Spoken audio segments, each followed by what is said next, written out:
Welcome to the Tech Egg. Don't get scrambled. Enjoy the video.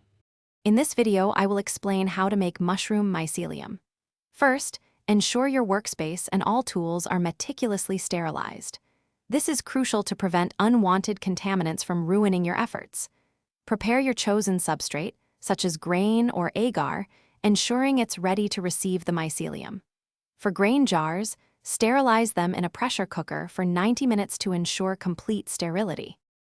Now it's time for inoculation. Carefully introduce your mushroom spores or liquid culture into the sterile substrate. This step requires precision and a very clean environment to avoid introducing any airborne contaminants. Once inoculated, promptly seal your jars or bags.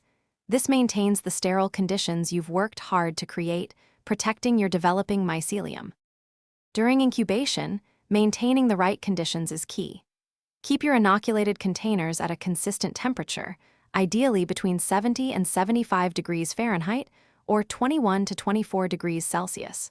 Store them in a dark, undisturbed location for several weeks. You'll soon observe white, cotton-like growth, which is a clear sign of healthy mycelium colonizing your substrate. Once your substrate is fully colonized with healthy mycelium, you're ready for the next steps.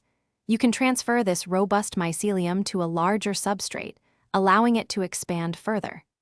This expanded mycelium is then prepared for fruiting, where it will produce mushrooms, or for further propagation to create more cultures. Healthy mycelium is the foundation of successful mushroom cultivation. Thanks for watching. Consider subscribing if I helped unscramble your problems.